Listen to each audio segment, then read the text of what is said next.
evening, it's 8 o'clock. I'm Sally Burdett, live from Johannesburg. In your top stories tonight.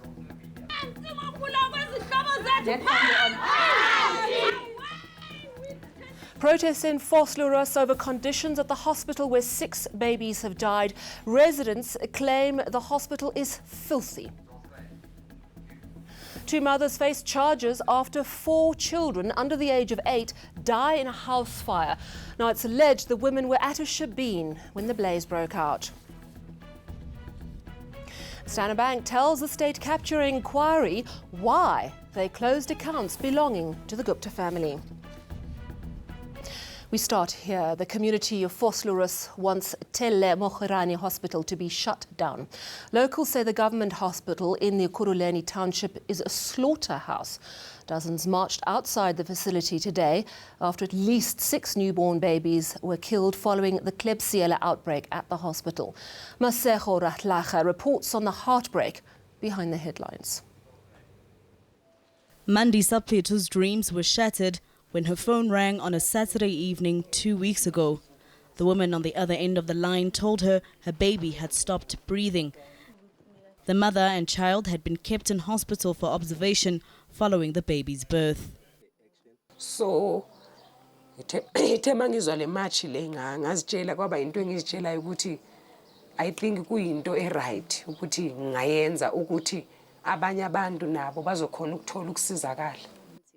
Peter's daughter, Little Tulisiwe, was buried on Thursday. She's not the only newborn baby to die here at the Tele Mogherane Hospital.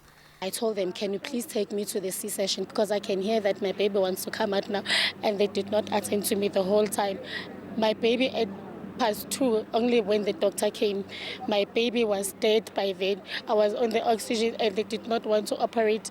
I cried and I told them, please, you need to take this baby out of me because now I cannot feel my baby. I'm trying, I'm getting weak and everything. That was just when they put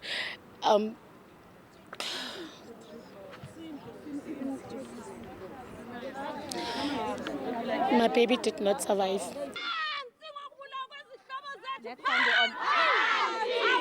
Community members say they've had enough. Anyeke bahlale abantu bangashoni la. Kumdaka, kungcolile. Emathwethu akhona kugcwele amashiti agcwele igazi ongazi ukuthi ayowashwa nini. And labantwana labento engibonayo lokuloko bathi bayafa babulawa ama germs kumdaka la kule. Health Minister Dr. Aaron Motsoaledi says neonatal wards across all Gauteng hospitals are 132% overcrowded. He says the province will need to build at least 6 new hospitals to help curb the problem. While some community members blame staff and attitude for the issues, nurses say they are short-staffed, adding that government has not addressed their concerns. That department is killing us, that department is paying us poverty-level salaries, that department is misusing us, they are exploiting us economically. What we usually do as nurses, usually we displace, we take our anger to the community, to the patients. Let's educate this person, let's tell the community what's wrong in our hospitals. The Gauteng Health Department says it's moving newborns from this hospital to other health facilities, including the Charlotte Maxeke Academic Hospital. Masego Ratlaga, Vosloorus. Now, 2 Alexandra mothers will be in court tomorrow after their 4 children died in a fire on Sunday. The police believe it's a clear case of neglect, as the mothers were allegedly drinking at a shebeen at the time. They'd left the children in the care of a 14-year-old. Police say they will also be pushing to charge the mothers with culpable homicide. Linda Kuhle-Xulu reports. 7-year-old Nhlanhla Ngubeni, 5-year-old Mbali Ngubeni, 4-year-old Sandile Ngubeni, and 2-year-old Amugelani Ngubeni. Their young lives lost when a fire engulfed this 2-room house in Alexandra Township on Sunday morning. Police say the 4 children were left in the care of a 14-year-old sibling who survived the blaze because he was in another room. Their neighbor, one of the first people to arrive on the scene, says she's still in shock. Mdluli says she'll never forget how the children's bodies looked when they went in to retrieve them. They were bad, man. Bad.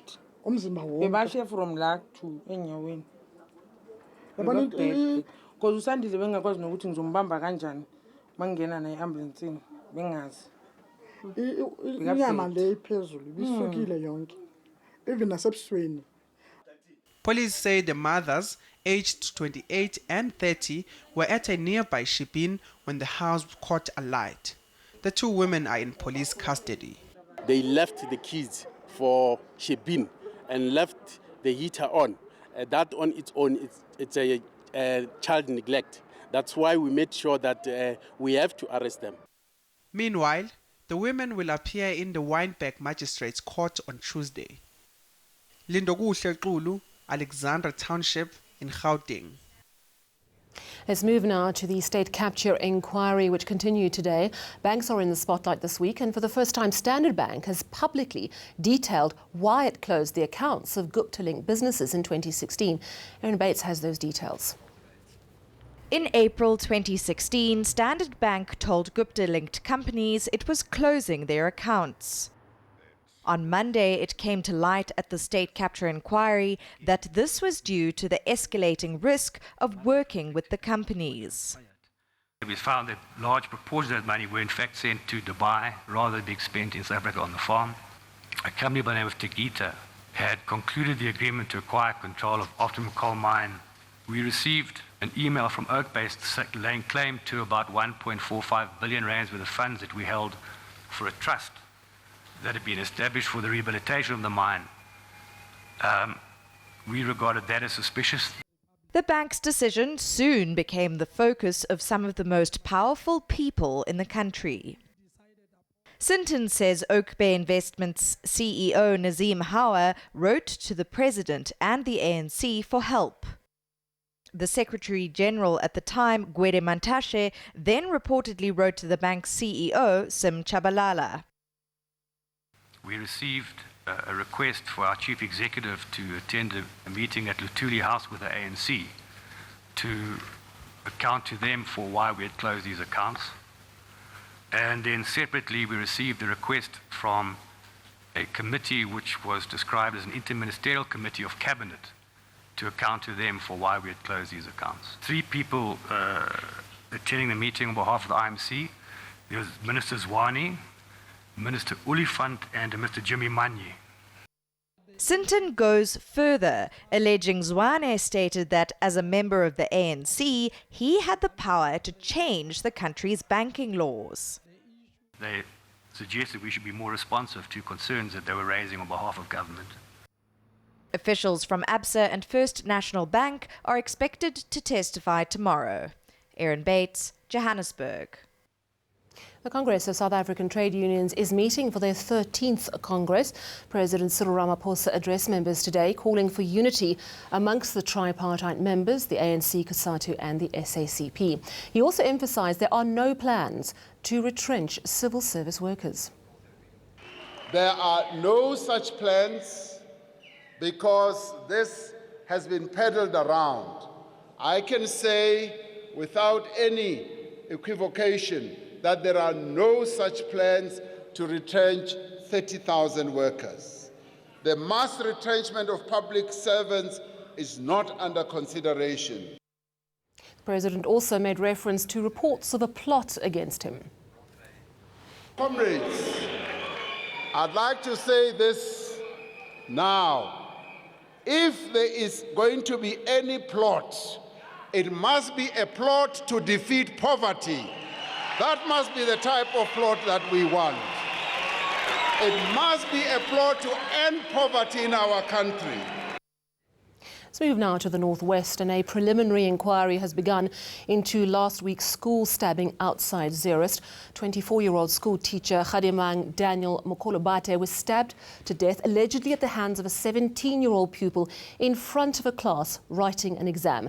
Now, the Department of Basic Education says the incident was apparently sparked the day before when the pupil was reprimanded by the teacher for skipping the lunch queue. The inquiry will be conducted in accordance with the Child Justice Act to determine if the 17-year-old is capable of committing murder. Staying with schools, the sentencing of a former Parktown Boys water polo coach has been postponed until Thursday. Colin Rex has been found guilty on more than 100 sexual assault charges. The court acquitted him on charges of attempted murder, rape, sexual grooming and exposing a child to pornography. The Gauteng Education Department will be charging 3 other teachers implicated in sexual assault at the school. And the Gauteng Education MEC Panyaza Lesufie has welcomed the verdict against Rex. Still ahead on eNews, the ink has dried on the new peace agreement between long-standing neighbouring enemies Eritrea and Ethiopia. And we'll get all your money news with Michael Marilia. That's right, Sally. The rand really feeling the squeeze today. All of this coming with the interest rate decision just around the corner.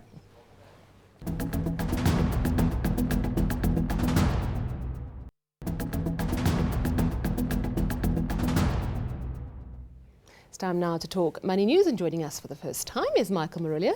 Welcome to eNews. Now, Eskom and the lights. I thought winter was the problem, not summer. What's happening? Seems like a case of deja vu, doesn't it, Sally? Eskom says South Africans won't be subjected to load shedding. That's despite the warning that more than half of its power stations are running low on coal. The utility says at least 4 stations have less than 10 days worth of reserves. The constraints are partly due to the fact that Tegeta Resources is under business rescue. Tegeta supplies Eskom but used to be owned by the Gupta family. Eskom says it will secure emergency stocks via truck and trade. It says some of those stocks could be 400 kilometers away. Here's the spokesperson, Kulupasiwe. We are doing everything possible to make sure that we keep the system running, but we are not where we should be. We haven't implemented load sharing because we are continuing to divert coal from the stations that are having healthy stock levels to these ones that are having lower levels, so that we can just continue to keep the system running. And out of the 10 power stations, we have 4 of them which are having less than 10 days of coal supplies. News from one of the biggest media giants, Naspers. Big changes today. Tell us more, Michael. Yeah, absolutely. So, of course, it is one of South Africa's biggest companies and it is shaking things up. Media giant Naspers says it will unbundle its pay TV unit. Naspers plans to list MultiChoice as a separate stock. The company says the decision will unlock value for its shareholders. It already has a stake worth $155 billion in Chinese company Tencent. Naspers shares climbed just under 1% after that announcement, Sally. Did any of that have an impact on the markets today, Michael? Well, it seems, Sally, that it did help reduce the losses somewhat, but it wasn't enough to drag the market out of negative territory. Let's take a quick look at the oil share, down 0.5%. Industrials also down just over 0.4%, and the banks taking a knock, mostly because of speculation that the US is on the brink of another trade battle with the Chinese. Let's take a quick look at some of the other indices. Most of the mining and resources indices doing quite well. There's talk, of course, that that's because investors are heading for safe haven assets such as gold, and unfortunately for South Africa, pulling out of emerging markets. Let's take a quick look at commodities very quickly, and your currencies first of all. We've managed to claw back some of those losses, but investors very nervous about news coming from the United States, with Donald Trump suggesting that the Chinese could face more tariffs on their products. So a slight gain compared to Friday. All things considered, not a bad performance for the South African currency. And finally, a quick look at the commodities. And gold not doing too badly, again benefiting perhaps from its status as a safe haven asset. But of course, all eyes, Sally, on the rand with that interest rate decision looming large on the horizon. That's scheduled, of course, for Thursday. Yes, and let's hope it's good news and they stay as they are. Thank you so much for all that business news, Michael Marilia. Let's move to news from further afield now. And long-time rivals, Ethiopia and Eritrea, have finally officially made peace. The two countries signed a peace agreement on Sunday in Saudi Arabia, ending a 20-year-long border dispute. The signing ceremony follows the reopening of border crossing points. The first agreement between the two was signed in July. The UN has hailed the agreement. The signature of the peace agreement between the President of Eritrea and the Prime Minister of Ethiopia is indeed an historic event. we have seen a conflict that has lasted for decades, ending, and that has a very important meaning in a world where we see, unfortunately, so many conflicts multiplying and lasting forever. After the break, we'll go to Joel, who's standing by at our weather centre for our live weather. Hi there, Joel. And then, Meghan Markle's new solo venture involves bringing communities together around food, and it's all for charity.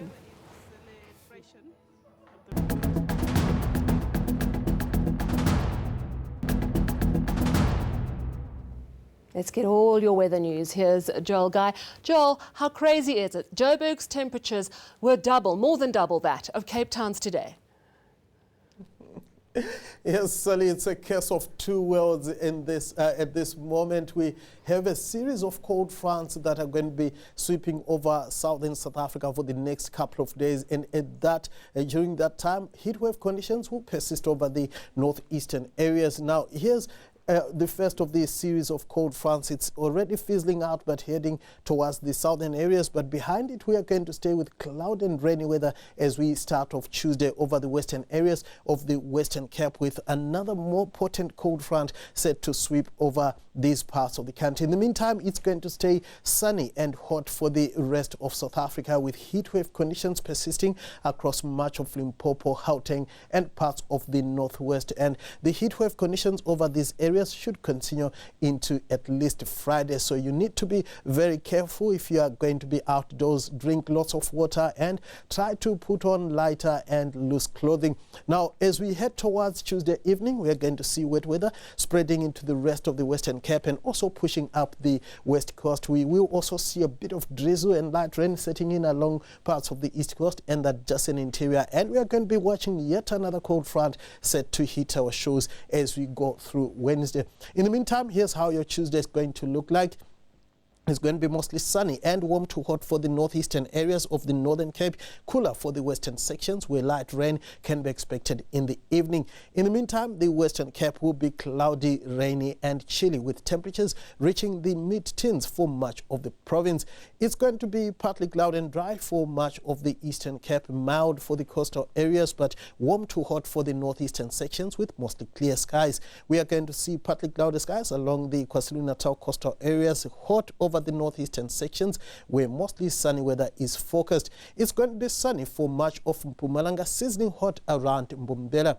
Punishingly hot weather is forecast for the Limpopo Lowveld areas. Clear skies are expected for much of the province. It's also going to be sunny across the northwest Rustenburg, reaching a high of around 37 degrees. Clear skies as well for much of the Free State, with top temperatures in the upper 20s and lower 30s. It's going to stay sizzling hot for much of Gauteng, Pretoria, warming to around 36 degrees. Now, just looking ahead to your Wednesday, it's going to be cloudy, rainy and chilly for the western and southern areas. Rain also reaches parts of KwaZulu-Natal. It will be mostly sunny and hot once again for the northeastern sections. We stay with wet weather on Thursday in KwaZulu-Natal. It will be sunny and hot in Gauteng, but partly cloudy, dry and cool to mild for the western sections. That's all from the Weather Centre for now. Sally, back to you. Thank you very much, Joel Guy. 42 degrees in Messina tomorrow. You really better stay in the shade. And finally, Britain's Duchess of Sussex, Meghan Markle, is undertaking her first solo venture since joining the royal family. Now, she's helping to put together a recipe book. The book is called Together, Our Community Cookbook. It consists of 50 recipes collected from the communal kitchen at the Al Manar Muslim Cultural Heritage Centre. Funds raised from the book will go towards a cooking project set up after the Grenville Tower blaze, in which 71 people died. The book will be launched on the 20th of September at Kensington Palace. Let's recap your top stories this evening.